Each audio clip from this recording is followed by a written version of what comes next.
Welcome everybody back. We are starting another episode of The Breakdown presented by 9NINE2. Today we have three battles that we're going to be going over from Road Atlanta 2025. The first one's going to be Austin Mata versus Rad Dan, followed by Ben Hobson versus Simon Olsson, and then ending with one of the battles between Fredric Aasbo and James Deane. All right, now before we get into the three battles, I want to go over the layout that we have over at Road Atlanta. Now you can see here, the drivers are going to be starting right over here. They're going to be coming down the straightaway. We do have an outside zone one, so that's a little bit different from before. We have an outside zone one that we want them to fill. You can see it's going to be toward the end of these rumble strips. Carry angle and momentum, and then line up with inner clip one. Now inner clip one, originally we have three hash marks, 1, 2, 3. The second and third hash mark, we're actually turning it into a box. And then the driver's front left wheel, we want to go through that box. This is going to promote having better space for the chase driver in order to get into the pocket and promote much better chases. And it's better for everyone to kind of see where exactly we need the lead to be when he's going through. Now, going through the transition, we are going to have a lot of emphasis here to make sure you clear the rumble strip. So the lead driver is going to transition, come up, aiming to get into outside zone two, but make sure they don't get into the rumble strip going on, because by doing that, you can lead the chase driver into the dirt, and we don't want that. So nice clean transition going up into outside zone two. Make sure you fill out the box nice and smooth, come out of outside zone two. Adhere to your momentum zone. If you're coming in, you can make some adjustments there. Going into outside zone three, there's a box going through, clean, sweeping through outside zone three, filling it nice and deep, going through, lining up with inner clip two. Now, inner clip two is also going to have the box where the right front wheel from the lead driver, we want to go through that box, sets up, leaves the pocket open, sets you up really good to go for the transition to go to the touch and go. Now, before the touch and go, before it was an inner clip, it would be over here on the edge. We would have a lot of incidents with drivers going off too far, cutting the line, getting into the grass. It's been changed over, turned into a touch and go here, and outside a rear touch and go. So they transition, make sure they get into the touch and go box. It's going to get placed out. It's going nice swing all the way down. There is a line over here. It's called a no-go line. So on the way down, we don't want the lead driver to cut the line and get into the no-go line, as just like going uphill, if you get too far into it, we feel it's going to push the chase driver and not give the pocket need in order to get into the pocket to surge into the pocket. Transition here, inner clip one will be inner clip three. Now, the right front wheel from the lead driver, we want to go through that box on throttle all the way up, and they finish up. Now, to visually give you a little bit here, you can see here's outside zone two.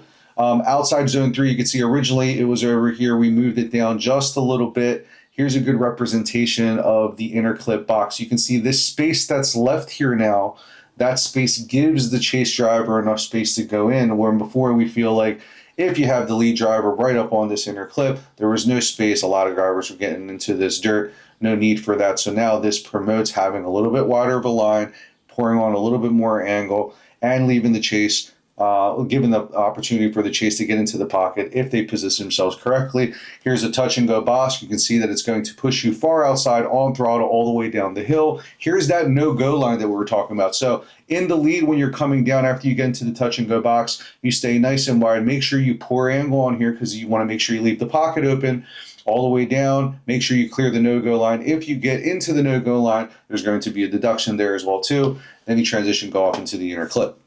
So just want to give you a little feedback and give you a little update on what the track looks like and what we're going to be looking for out there. And now we're going to go into the first battle, which is going to be Austin Mata and Rad Dan. Mata in the lead, Rad Dan in the chase. All right, here we go. Austin Mata, Dan Burchett, Rad Dan, and Austin coming down the hill. There we go, initiating that first out. Going outside zone one, goes through inner clip one, going up the hill, filling out the zone a little bit. Getting into the zone there. Driver's going into inner clip two. Transition going into the touch and go. See? Pushes them nice and wide down. Transition. Land on that inner clip. So you can see having that box really allows us to see, are the drivers where they need to be. It allows everyone to see, like, hey, you need to be in this box. And it's nice to have another indicator where it shows you. Hey, they're a little bit too on the inside, a little bit too on the outside. Now we have Outside zone 1, you can see really on the inside of inner clip 1, just on the line of the rumble strips. Goes through the zone, gets on throttle, a little bit of a gap there. You can see deep into the zone. Outside zone, actually inner clip 2, transition, gets into the box there. Dan, hot pursuit, applying some pressure, transition. See Mata, heavy on the inside. All right, now we're going to turn them around. And we have Rad Dan in the lead and Mata in the chase.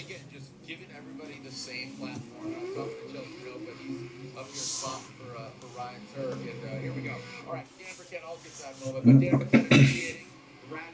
can see a little inside on inner clip 1, coming up the hill, gets on throttle, creates a good gap. Shallow in outside zone 3. Inner clip 2, a little shallow on the touch and go. Gets into the no-go line, and we can also see really inside on that inner clip. See another replay here. You can see Rad Dan comes out of outside zone 1 a little bit early, heavy on the inside of inner clip 1. Transitions just on the line of the rumble strip. Yeah, it's clean there. Gets into the zone. Mata's playing catch up. See, leaves outside zone 2 a little bit early there. Mata's still playing catch up. Transitions. Rad Dan shallow into the touch and go. You can see Rad Dan gets into the no-go line. Transitions. Dan, although creating all, so you can see here, although Dan is creating more of a gap, everything that he's doing when it comes to the transition and what lines he's taking, those sacrifices is going to allow the lead driver to keep on pulling a gap, because that's what happens when you take a shallow line like this. You are shortcutting the track, and the cause and effect, and the effect of that is going to be creating distance. I will say though, in the beginning, because of that inside clip being a little closer than we wanted, Mata does get cut off and isn't able to really. As you can see here, so really on the inside clip, So right there, that's what we talk going about. through. Kind of cuts them off. Think like cutting somebody off in traffic. Big one here is one tire comes in, leaves outside zone 3 early. Again, leaving the zone early, not fulfilling it as much. You're not really providing the chase with the best opportunity to chase. You're essentially running away from the chase driver. This is something we don't want to see in these battles. We want to see drivers outdrift their opponent, not outrace their opponent. So here we go going in. For outside zone 1, we have Austin Mata fills the zone, and we have Rad Dan fills the zone. All right. And Rad Dan in the chase has good proximity. Austin Mata has good proximity. Now, I think Rad Dan has a little bit better proximity in the chase in comparison to Mata. And I believe that Mata has a little bit more depth in his outside zone 1 than Rad Dan does. So you can see here again going in. So let's look at both leads here on this run. Yeah, I feel like Mata does a little bit better getting deeper into outside zone 1. I can see Rad Dan is exiting just a smidge early. Now we're going into the inner clip 1. So outside zone 1, I pretty much have them both at a draw. You know, one's doing maybe a little bit better in proximity. The other one is a little bit deeper in the lead, kind of in a draw there. I'm going into inner clip 1 into the transition. You can see both drivers are heavy on the inside. You can see Austin Mata does not get the left front wheel into the zone. He's heavy on the inside. Looks like he might be on the rumble strips. You can see that Rad Dan in the same position. This right here is going to cause a situation for the chase driver, and it's going to lose some pace. They're going to mess up their transition, messes up their calculation. It wasn't the line that they were planning on. So moving forward, transition goes through. You can see both drivers are just on the cusp of this rumble strip. Austin Mata misses inner clip 2, too far on the inside. You can see Rad Dan misses inner clip, Austin Mata misses the inner clip, too far on the inside. Rad Dan was too far on the inside. Rad Dan loses proximity going into the transition, so you can see going into the transition, Rad Dan does lose some proximity. Looks like he drops a tire as well there as well. Austin Mata loses proximity going into the transition, so you can see here leading into outside zone 2 was when we're going to see the afterburners pretty much come on from Rad Dan. He's going to pull what I consider as a legal gap at that point. So in the inner clip going into the transition, I still have them at a draw in both of those sections from my point of view. Going into outside zone 2, you can see here, really good job. Outside zone 2, Austin Mata fills the zone, Rad Dan fills the zone. Rad Dan has really good proximity. Austin Mata loses proximity. So you can see here, calculates better, gets on throttle, fills out the zone, does a really good job. In this section of outside zone 3, I'm giving it to Rad Dan. So we have 2 draws. We have one with Rad Dan going into what I think is the defining moment, which is outside zone 3. Now we can see in outside zone 3, Rad Dan going into it has established a gap that he originally established from outside zone 2. So that's why that's established there. Then we have Rad Dan in the chase, Mata in the lead. Right around here, you're going to see Mata get on throttle, pretty much do a legal gap just like Dan did going in outside zone 2. So you can see now we have a gap starting to form. Mata is going to try to follow this line and try to close proximity correctly and legally. Rad Dan, we're going to see here, is going to take a shallow line and essentially take a shortcut in his route to the next inner clip. So we can see here, Mata is definitely deeper in the zone of outside zone 3. We can see Dan is not as deep. We saw through the videos he did exit outside zone 3 early. So Austin creates a gap going into outside zone 3, fills the zone deep, has angle, and leaves the pocket open for the chase driver. So that is true. We would want Dan to be right here. Mata is matching the line. He's trying to match the angle, but he hasn't closed in proximity. Now, that's because he miscalculated coming up in outside zone 2 from my perspective, so he's over here paying catch up.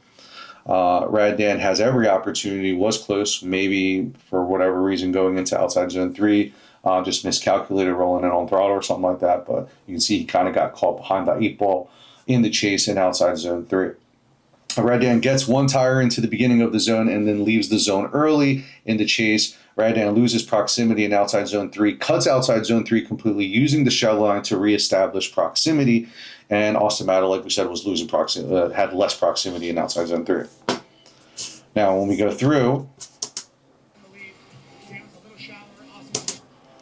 so we have an error from Rad Dan in the lead, and we have an error from Rad Dan in the chase in outside zone 3. Going into, and in that area of outside zone 3, I give the advantage to Austin Mata. Going into inner clip 2, you can see Rad Dan does a good job of getting into inner clip 2. You can see Austin Mata does a good job to get to inner clip 2 as well in the lead. So in the lead, we have both drivers doing a good job of inner clip 2 in the lead. Now in the chase, we have Austin Mata lacks proximity. Austin Mata lacks proximity. You can see here that there is a distance here that has carried over from outside zone 3. Now, we do see Rad Dan has better proximity, isn't quite matching angle, but he has better proximity in outside zone 2, in inner clip 2. But that is in effect due to the previous shortcut in outside zone 3. So because Rad Dan took that shortcut in outside zone 3, it gave him the advantage in placement when it came to having proximity in inner clip 2. Now, going from inner clip 2 going to the touch and go, that same effect is going to carry over, at least in my decision when I look at the overall effect. In this section, because both drivers have a good lead, and we have that stipulation in place with Dan taking that shortcut, but we also have Austin Mata, who's not doing a good job of closing this gap, I have them a draw at the inner clip 2. Going into the touch and go, now you can see Rad Dan, not so quite into the touch and go box. Maybe gets a tire in there. I believe Austin Mata is going to fill this in. So this is going to be the touch and go going into the downhill where we have that no-go line. So Austin Mata gets to the touch and go, feels it better in comparison. Rad Dan takes a shallow line, maybe a tire in the touch and go, and going downhill goes into the no-go line. Austin Mata clears the no-go line in the lead. Now in the chase, we have good proximity from Rad Dan, and we still have Austin Mata playing catch-up. So you can see here, Austin Mata does a way better job in comparison for the touch and go than Rad Dan. Austin Mata's playing catch up, and as we're going down the hill, We can see here Austin Mata clears the no-go line. And when we look at Rad Dan, you can see gets over to the no-go line in the lead. Now, again, I know a lot of people are looking at the proximity and saying, man, you know, Rad Dan has this proximity. How come it's not being rewarded? Again, we are looking back at at least from my point of view, I'm looking at the cause and the effect. You can see here we have Rad Dan who's not matching angle, cuts the whole line, gives him the shortcut to get here. That gives him the advantage, puts him in good position to go for this touch and go. So he sacrificed too much in order to get that proximity, but in the lead, doesn't get completely into the touch and go, and goes over the no-go line. Now we're going to go into the transition, going into the final inner clip. Now for the touch and go into the downhill, I have Austin Mata having the favor there. Going into the inner clip 3, you can see Austin Mata way too far on the inside. We have Rad Dan as well too. You can see here when he goes for the transition, after he goes over the no-go line, too far in on the inside. Again, I understand that there's people that says, man, there's a huge gap there from Austin Mata. We get that. But I also understand that Rad Dan is also taking shortcuts through the rest of the layout. And the effect of that is going to be he's going to be able to either keep that gap going or create more of a gap because there's a shortcut being in place. Now, taking all of that in consideration, I have Austin Mata beating Rad Dan in this battle by just a little bit. It was a close battle. They did have errors on both accounts, but ultimately the call with outside zone 3 in the lead and also in the chase, taking that massive shortcut, the cause and effect, from my point of view, is what gave Austin Mata the win. Now, touching on some other notes from the other judges as well, too. So we have Brian Egger who chimes in, and it says, in the lead, Mata did a better job in outside zone 1, outside zone 3, and the touch and go. Burkett did a better job in outside zone 2, inner clip 2. In the chase, Burkett does a better job with proximity overall, and at the touch and go, Mata did a better job following the line aside from the touch and go. I voted Mata. So Brian Egger ended up going with Mata as well, too. Touching on it with Vernon as well was on the side that, yeah, you know, is a massive inside cut, and, you know, we don't feel right rewarding, you know, the proximity that's coming from a shortcut in that area. And as well, you also have to look at the lead as well, too. There was a lot of compromises in the lead.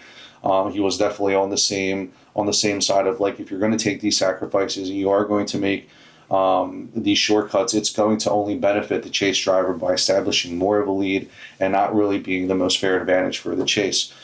So all 3 judges in that aspect voted with the winner being Austin Mata.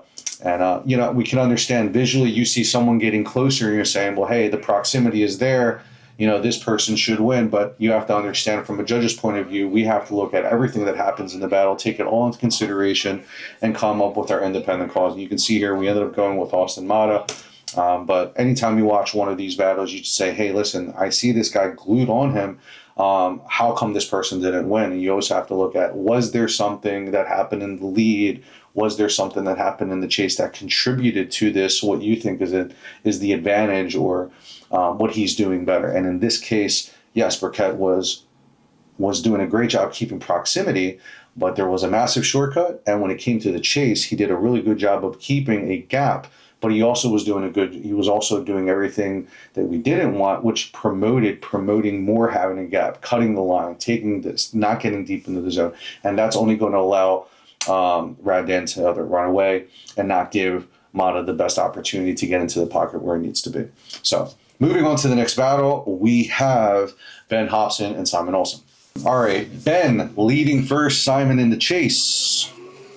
Now you can see here the weather conditions are very spotty, not the most ideal conditions for what they're dealing with. You see a little bit of wavering in the lead. Good job reestablishing, gets through the first turn, going up the hill. Simon hot on his tail. Crazy angle on outside zone 2. Gnarly. Good outside zone 3. Driver's going into the touch and go. Good angle. Good angle. A little bit on the inside. So for reference, that front right. See a replay there. All right, you can see them going up outside zone 2. Just going over the review really quick. You can see outside zone 3, really good job. Goes into the touch and go. Transition goes into the touch and go now. Did a really good job on the inner clip 2. Good touch and go. Make sure he stays off of the no-go line. Just a little bit on the inside of inner clip 3.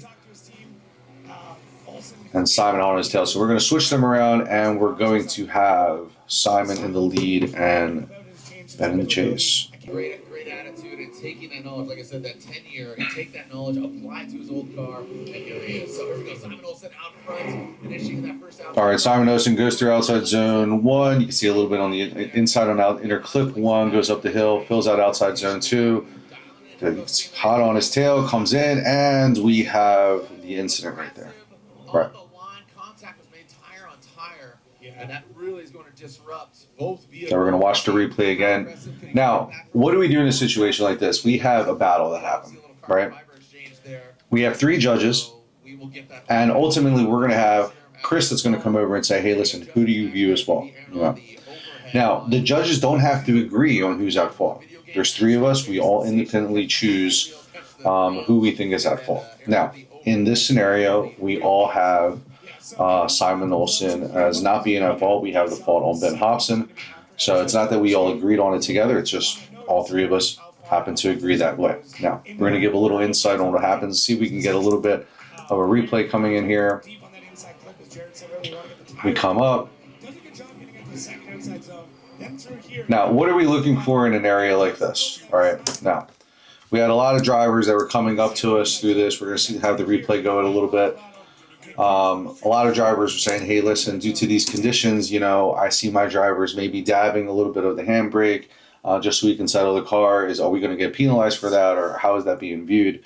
What was discussed was it's just like the left foot brake. We understand that you may use it to settle the car or something like that, but if you use it too much and it disrupts, or we see that there is a momentum change, a pretty severe one, then we're going to hold that against you. As we're watching Simon go through, from my point of view, I don't feel like Simon had didn't stun the momentum. He was still going through. Yes, we understand that there was an adjustment that was made through there, but we don't feel that that adjustment killed his momentum or did anything like that at all. Obviously, visually, we look at that and we have a judgment call, and we also have the momentum lights that go into that as well too. See here. Seeing there, I don't feel like there's a momentum change that's going in there as well. I do want to say how the other judges viewed this as well too before I chime in all the way. I do have Brian Eggert saying I watched the live stream and I watched the additional footage from RTR provided, and I still come to the same result. I don't see Simon Olsson's car change momentum enough for me to put the blame on him. Yes, he pulled the brake, but it was at the end of the zone where the track is also to be off camber. The lights are green, so these are the momentum light. The lights are green and briefly blue, and they never turn yellow or red. Plus, the track was pretty spotty at times, and it was completely dry, and it wasn't completely dry, and it wasn't soaking wet. I think it was just a combination of factors that all happened at the same time. I am in agreement with that. We do have on the screen here the momentum lights. Green is what we want to see, and then there's blue. So blue and green are fine. As in, green is you're picking up momentum, and it's positive G's going through there. If it goes green, it's just that it stayed neutral. It's not that it just stopped. It stayed neutral. It's not decelling. It's not anything like that at all. If it's yellow or red, then there's definitely a case here for Simon Olsson stunning the momentum, or there being a momentum variance in his run. Me and Vernon also were in the agreement that, hey, the way we saw it is we have a situation here where, you know, we have to look to see who's at fault, who we're going to put the blame on as it comes over to us. We're both in agreement with what we saw there. From my perspective, and the deciding factor in this battle came down to who was at fault for the collision. Although I was visually able to see Olsson apply the handbrake for a moment, I didn't see any momentum variance for him in the lead. When looking at the replay, I can see the momentum light is green, and it changes blue for a moment, and it goes back to green, and then we have the collision. I do not put fault on Olsson, and I feel that Hobson in the chase miscalculated the speed through outside zone 3, in which resulted him hitting Olsson. And that's how I viewed that situation. Vernon also agreed with me as well too. We did have a conversation with with Brandon, Ben Hobson. He came up, he expressed how he looked at the situation. But yeah, we were in agreement with what we saw there. And it's a tough call. You know what I mean? I understand that it visually looks one way, but unfortunately, this is something where it is a judgment call. Judges have to come into play. We have to pass judgment on who's at fault, what happened in this situation, taking everything in consideration. And as everything that we see there with the momentum lights and visually not seeing a momentum variance, all three judges ended up going with Simon Olsson taking the win in this battle. It's a tough one. I understand how people can maybe not agree with it, but you know, this is where it really comes down to like the experience and really taking in consideration everything that we see out there. And we hope you guys understand that and really just realize that there's a lot that's going on in these battles, especially when the weather conditions aren't going as well. It really makes things tricky out there. And these drivers are doing their best, but at the end of the day, there has to be a winner and there has to be a loser. And in this situation, Olsson takes the win. All right, now going into the last battle that we are going to review, it is Fredric Aasbo versus James Deane. Now, I do understand that there was 3 battles that ended up the original battle, the first one more time that we're going to be reviewing, and the second one more time. As per the fans' request, the first one more time, which is the second battle that happened, is what everybody wants to get feedback on. But I do want to touch on the first one. The first one, all 3 judges went one more time. On the second one that we're going to be reviewing is 1 went James Deane, 1 went Fredric Aasbo, and 1 went one more time. And then on the last battle, we ended up having James Deane taking the win. Wasn't unanimous. We did have a one more time in that third battle as well too.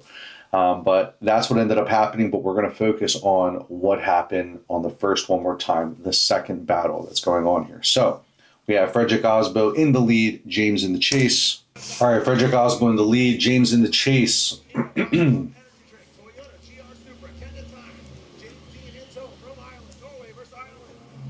See James, we can see Aasbo goes through outside zone 1, inner clip 1. You can see it's on the rumble strips a little bit there. James gets into him a little bit of separation. You can see conditions aren't ideal. Drivers going through outside zone 3, going through inner clip 2. We're getting ready for the transition, going into the touch and go, going downhill, making sure they stay nice. Oh, a little variance there as well too. Transition, going into the last inner clip, and we're finished. All right, see the replay here. We have outside zone 1 going into inner clip 1 transition. You can see we do have a tire drop there from Aasbo. Outside zone 2 fills it, goes into outside zone 3. We do see James in hot pursuit doing a good job matching angle, wiggling in there when he needs to. Good inner clip 2 going into the touch and go. James again trying to get in there. Gets a little bit too far in the chase transition.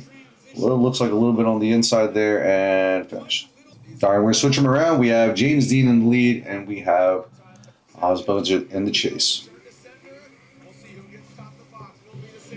James goes for the initiation, goes into outside zone 1, into inner clip 1. Here comes the transition. See here from this perspective, it looks like he clears the rumble strips, going up, fills out outside zone 2. Aasbo, good proximity. You can see there isn't much of a matching angle, a Y formation there, so sacrificing angle in order to get proximity. So James does a good job, leaves the pocket open. Then we can see a little bit of shallow line there from Aasbo in the chase, transition through, and looks like James misses inner clip 3. All right, we can see outside zone 1. Oh, let's see that again. James the outside zone 1. Looks like he gets inner clip 1. Transition, looks like he clears the rumble strip there. Again, Aasbo's in there, but not really matching angle. Taking more of a shallow approach. James deep into the zone. Again, Aasbo is still there, sacrificing angle. James leaves the pocket open, good angle, leaves pocket wide open. You can see there, Fredric still is in the picture, but not really matching angle. You can see, yeah, that's a better depiction. We're able to see that James Deane does get a little bit too far on inside clip 3. Now we're going to see the side-by-side. A little bit of feedback from Brian Egger. In the lead, both runs were pretty similar. However, Aasbo, more angle in outside zone 1, and does a better job at inner clip 3. Deane doesn't drop a tire on the rumble strip going up the hill, is slightly deeper in the touch and go. In the chase, Aasbo does a better job matching line and angle. All right, so he looks at it differently for me. He says he does a better job of matching line and angle and the duration of proximity. Brian Egger ended up going with Fredric Aasbo in this case. All right. Now, as I'm going through the battle, I see two errors that go down. I see an error from Fredric Aasbo in the lead with the rumble strip going up, and I also see an error from James Deane in the lead as he misses inner clip 3. Now, in the chase, I feel that James Deane, I'm going to back it up a little bit here so we can see. For me, I feel that James Deane, a little bit too aggressive. You can see here on the transition, goes up, gets into Fredric a little bit there. Then you can also see that later on when you go through the touch and go downhill, I feel he gets a little bit too aggressive in the chase. As for Aasbo, I kind of feel that Aasbo, although, yeah, he's smooth, he's kind of hovering there, but he's just lacking angle. There isn't a lot of angle there. You can see there's a lot of Y formation, and he's sacrificing angle so he can be ready to pounce on James when he does a move. But it would be more appropriate for him to be matching angle while he's doing that. So because of that, I'm the one that ended up going one more time. Now, when it comes to Vernon, Vernon also had his point of view on it, which he ended up going with James Deane. All right, so now going back to the side-by-side here, this is going to be Vernon's perspective on this battle here. Now, Vernon says that with the emphasis on the perfect lead line, running taken into consideration, and the changing weather conditions a bit, lead to lead, entry toward first zone, Aasbo one wheel deep on the rumble strip before hitting the actual zone and exits a bit early. Exit a bit early with angle, but correcting while he's toward the inner clip 1. Deane on the same line next to the rumble strip leaves a bit early as well, carries a little less angle, but is consistent. Aasbo on the transition is on the rumble strip, but requested not to do that in the briefing, but is as it pinches off the chase driver in the chase. So you can see here, Aasbo does get into that, does get into those rumble strips as dictated here by Vernon. Now, Deane's on the transition is on the line next to the rumble strip. So you can see here, he's next on the rumble strip, so no foul there. Aasbo on outside zone 2, one wheel on the rumble strip going into outside zone 2. So you can see that's what Vernon's looking at up there. I guess from a different perspective that he saw. He was one tire on outside zone 2. Deane, one wheel slightly over the line on the rumble strip, going into outside zone 2. Aasbo outside zone 3 enters a bit late. Enters a bit late with angle correction. So you can see he takes that right there as a little bit of an angle correction. Deane, small angle correction, a bit too late coming out of the zone as well. Inner clip 2, middle of the box from Fredric Aasbo, and then Deane hits the box as well. Aasbo scrapes the edge of the touch and go here. It says he scrapes the edge of the touch and go. A touch and go box. Of the touch and go box, and Deane hits the touch and go box correctly, or better in comparison. Aasbo dives toward the no-go line. So you can see he just gets on throttle, and because of that no-go, you can see Deane, you can see that Deane, he starts to, right here you can see he starts to throttle up a little bit more, I think is what Vernon is saying. You can see he comes here, throttles toward the no-go line coming down. Which technically isn't wrong, he says, but Deane stays longer outside, more momentum, giving the Aasbo better opportunity to stay in the pocket. So that's how Vernon is looking in the lead up until that point. Going into inner clip 3, Aasbo is a bit too inside on inner clip 3, he says. A little bit too on the inside of inner clip 3. And Deane cuts inner clip 3 a lot. So I do agree with that. Cuts it a lot. Now we're going to go into the chase. From the chase perspective from Vernon. Deane was given a slightly less better opportunity to stay consistent and close. As per Vernon is saying here, Deane didn't have the best opportunity to stay close from what Vernon's perspective is there. So in the chase, Deane was given a less better opportunity to stay consistent. Going a bit wide on inner clip 2, shallow touch and go line, changes the trajectory ever so slightly, resulting in a momentum change and forcing Deane to touch Aasbo.